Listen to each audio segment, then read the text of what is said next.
Hi, beautiful artist. Today I wanted to play a little bit more with my MAB watercolors. As you know, through the holidays we use this mirror series a lot, which I'm almost running out. I need some more.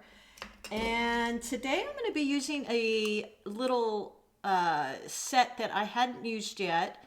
It's called the Galaxy series. Really fun names inside. They're called Neutron and Comet, Nebula, Asteroid, Supernova, Aurora. But interestingly, we're going to be painting, or I'm going to be painting a little bee today. And I thought those would be really fun for his wings and his body. So let's just play and see what we can come up with here. You can certainly use those Dugatos I share with you pretty much in every tutorial. This is that beginner set. You get 10 of them for maybe $11. They are really great, really snappy. They have a great point, and I just can't recommend them enough if you don't quite want to take this step into the Princeton brush. So I've got that Dugato there. This is a size 4.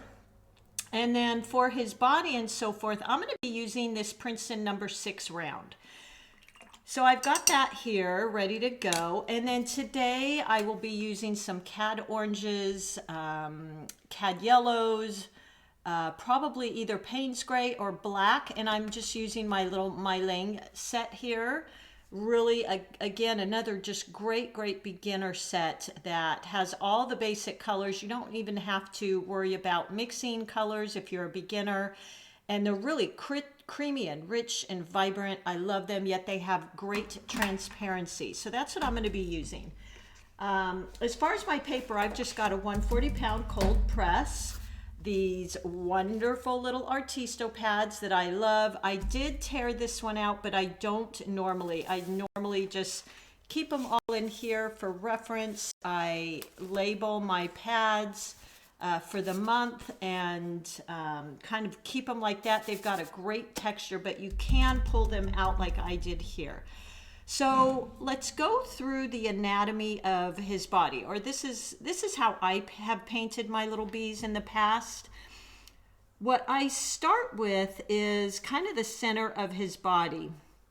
And you've just got like a little half moon here. By the way, this is the black wing pencils I love. They have a great point, but what I really love is they have these replaceable little thin erasers. And I like that because otherwise I just go through all my erasers and I have lots of pencils sitting around with no erasers. So I love these. So let's start out. We're going to make 3 basic body parts for his little bee body. So I'm just creating 2 kind of wide C strokes, connecting them on the side like that. And then another C stroke that's just a little bit wider and connect on the bottom like so. I like my little bees to be kind of chubby. That's just me. You can draw them long and skinny, however you'd like. And then the bottom of his body comes to maybe a little bit of a point at the end, and we'll draw in the little sections of that bee body. And then for his head, just something like that. And I'll put his eyes on both sides of his head here. Like so. We'll give him some tiny little antennae. And for the legs, they're kind of little teardrops is how I draw them. It's just easy. And they just keep getting smaller as you move down the legs. So let's just do that. And for his wings, kind of like a dragonfly or even a butterfly, but smaller than a butterfly. I make them both connect to that first section there. And really for the little design in his wings, you can make whatever kind of design you want. Just get creative. You could do lines, you could do little circle segments like I'm doing. create the other wing here and draw in those little segments. And we're going to outline these in a really pretty gold. So there you go. Now I am drawing a little bit darker than I would normally on a painting because I wanted you to be able to see. And then 2 legs on each side of his body, and they're basically like these, just little teardrops, and they get smaller as you go down like that. Let's draw this one. Really love these pearl wing pencils. They have such a great point on them. And again, I just love them because of those erasers. I think they're really nice. Okay, so there's our little bee. Now, what you could do, I wanted you to see this drawn out like this, but what I'm going to do before I paint it is just roll over it with my kneaded eraser so it doesn't show up quite as much through my paints. I just really wanted you to see me draw it so you could follow along. So just lightening those. These kneaded erasers are so nice. This is how I use them because I don't like to really scrub on my paper. I feel like if you're using cold or rough, I feel like it could damage the beautiful texture. So I tend to use a kneaded eraser, and look at how perfect that really lightened it up. All right, so let's get ready to paint. What I'm going to do first is just create, I've got, by the way, my wash and my rinse water. Make sure you get that. I use these beautiful Meeden ceramic wells, and I'll get you the link for those if you want to see those. And what I'm going to start with is this little bee body. So the top here, I think I will go ahead and wet the area. I don't want a puddle, just a nice shine, just a damp surface like that. And then I'm going to go into my cad yellow, get some on my palette here, which really, if you're working wet and wet, you probably want to have this ready to go because otherwise this could dry by the time you get some on your palette. And it's not dripping, it's just coated nicely. And then I'm going to go in and start laying down some of this water, but always leaving some white space just because that's so much more interesting. And I'm wiping off my brush, and I might go in and just pick up a little bit. The reason I do that a lot of times isn't even because I want to, you know, pick up the paint and create white space, although sometimes it is. It just gives a different, it allows there to be darker and lighter spots of the paint. So I've got some dark spots, I've got some light spots, and that's what I love about watercolors. So quite often I will go in and just lift out with a clean, damp brush. Let's go ahead and do his little body. I'm going to wet the area, and my brush now has a little bit of water, yellow paint on it from the yellow I use, which I'm not worried about because I'm going to put yellow into his little bee body. So I'm picking up some of that paint I already had there and just going to touch in, let it kind of spread on its own. I don't want the whole thing to just be a solid color because to me that's kind of boring. So that's another reason why I love wet on wet. I like these white areas. If you could see those, I think that's really interesting. Now before that completely dries, what I want to do is go in with some orange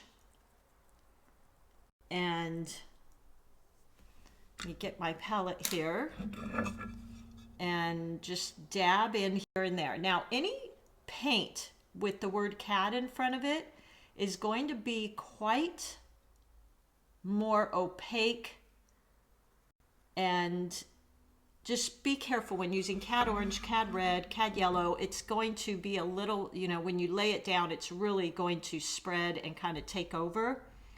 So I'll just dab that on the side and then add in, and really let the watercolors just do their thing. Let them spread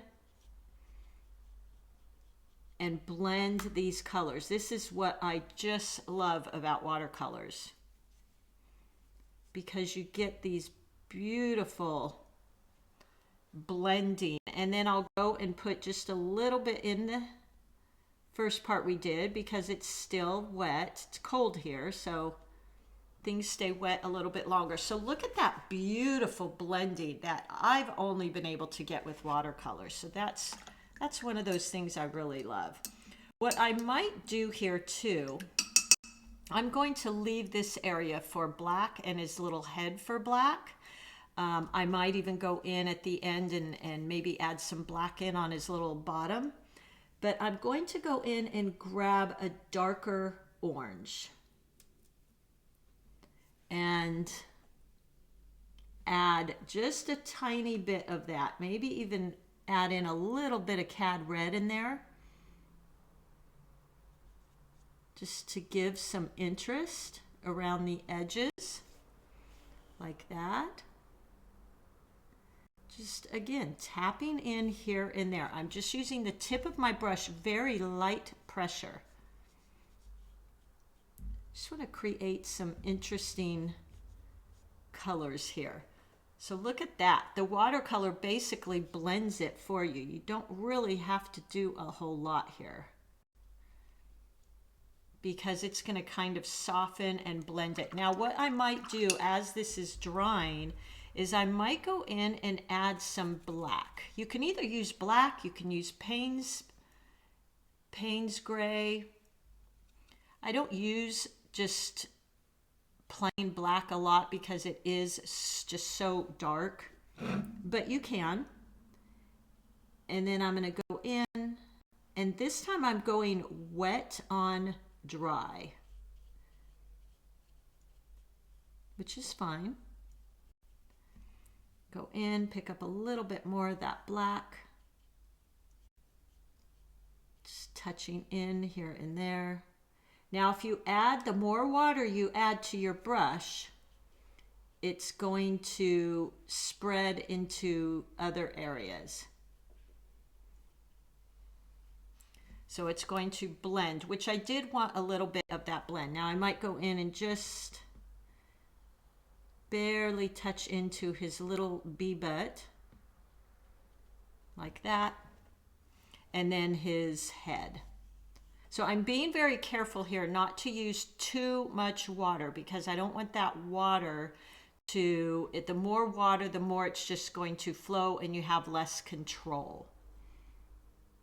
So I'm drawing in around his little eyes.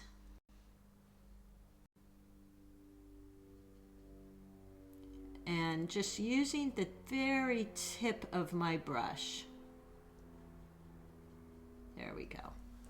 And get his head done in there.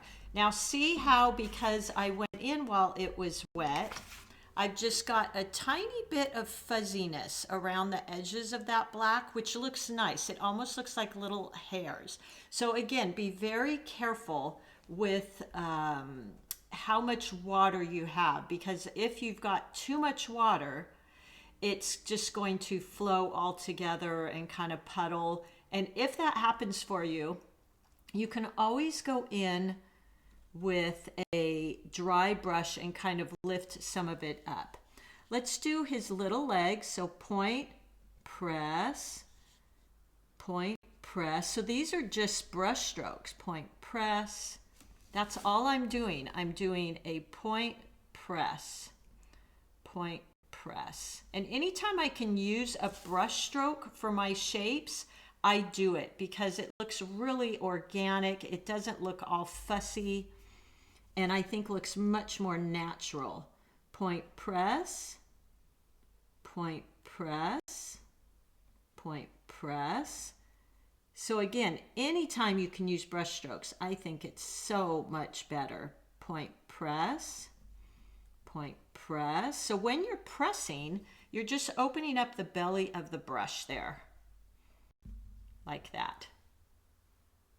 And try to get some different values. So some areas are darker, just meaning more paint versus water, and some where there's more water and more paint. Point press, point press, point press, point press, like that. And his last little legs here, point press, point press, point press. There you go. Okay, I'm quite happy with that. Just gonna go in and maybe add a tiny bit more to his head here. And you can use a pin for his little antennae, just a ballpoint pin or a micron pin. You don't have to use a brush. I know for some, it's kind of hard to hold your hand that steady. So there we go. We've got our bee body. Now what I might do is just take a really small brush. You could probably use this, but I might even use my Dugato Zero. And you could actually even use some maybe pen and ink, but I want to use some of my red or dark orange. And I'm going to go in and just do some little tiny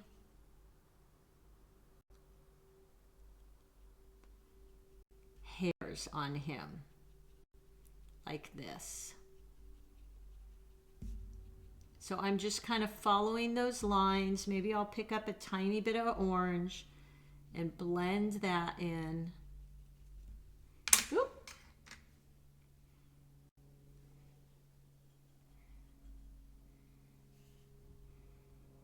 And just giving that feel of some little hairs on his back. Now, you don't really even have to do this. You could definitely just stop with that washy body that we did to begin with. That would be perfectly fine as well. This is kind of an extra detail step. There we go. For the wings, this is where these beautiful, I'm going back to my 6 round Princeton. This is where these beautiful paints come in from MAB. And again, this is the Galaxy series. I think what I want to do is color in the wings with this beautiful metallic. So wet on dry. And look at that. Isn't that pretty? Now, typically what I've found is any metallics, they don't flow quite like maybe a watercolor would. But if you add enough water, they will. There we go. And maybe add in another one of these colors. You could even do maybe, this is the supernova color. Add in some of that in there.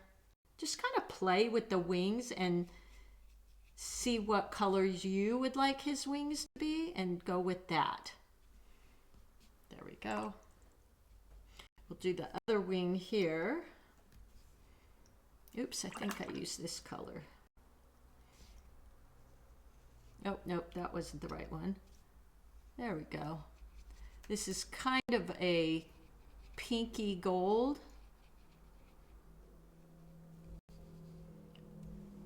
And maybe add in some of the pink as well.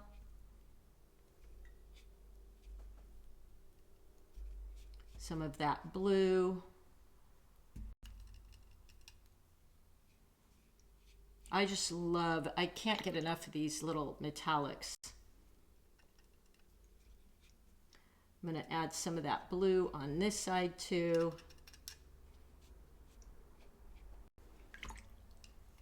There we go. Let them all kind of mix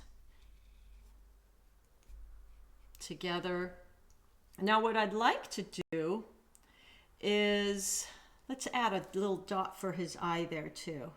Again, you could use a pen to do this. But I'm just going to use my brush. And here's where the glazing, as you know, I do a lot of glazing. So I take a little darker value, meaning just a little bit more pigment versus water. And I'm just going to lay my brush down in a few areas. Maybe down here. And it just creates some really fun interest. I think for my little wings, I might just add in some of this mirror series we've been playing with through the holidays.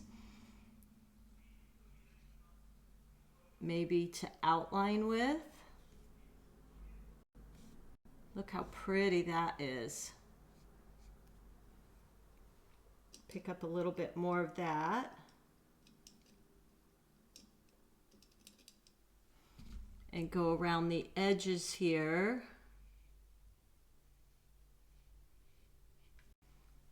There we go.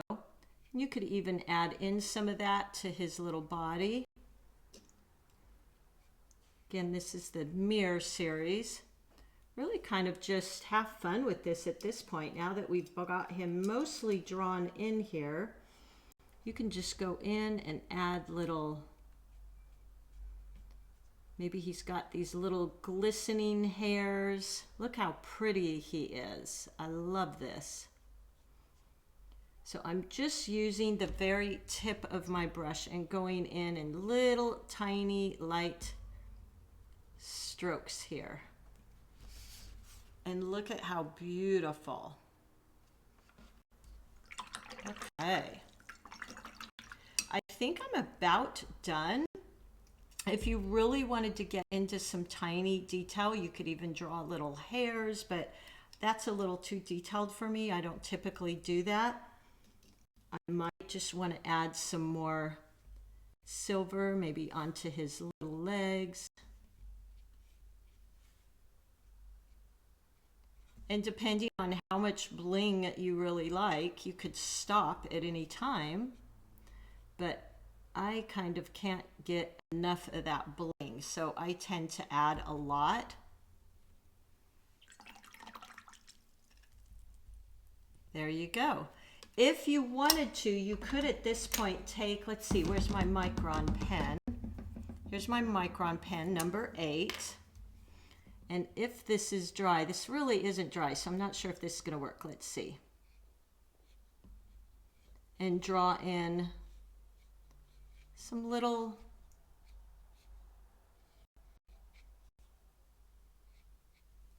some of the wing details. That's really up to you if you want to do that. So here's one with it, here's one without. Kind of do what fits for you, and you could even add those little hairs on his legs. I think what I might do is go in and just put a little more black on his butt. Like that. Sometimes it's these details afterwards that really make a difference. These layers, they're always what makes your paintings really pop. I'm just creating a few outlines. Love the metallics on him. So there you go. I think I'm pretty much done. So I hope you have fun with that. I believe this woman, I just went to order some more of the mirror series, and she was in the process of making them. She makes pretty small batches, but her name is MeiLang. She's very, she's pretty quick. So I used the Galaxy series, which is these beautiful colors and kind of jewel colors, and the mirror series is the one we've been using throughout the holiday. I was still trying to find some ways to use it, and there you go. There's your bee. I hope you give it a try. I think this could be really pretty as a card all by itself, or maybe some flowers in the background. You could do some splatters.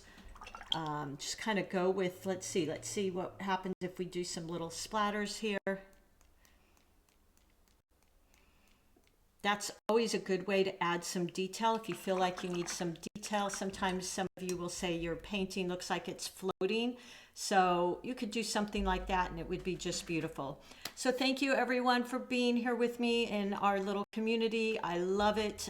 Check out my website. I have lots of free drawings and resources, and I just have so much fun with you guys, and I hope you're enjoying it too. Can't wait for 2024. We're going to play with a lot more mermaids and butterflies and dragonflies and landscapes. So I hope you'll come back. And meanwhile, thank you so much for being here. I'll see you soon.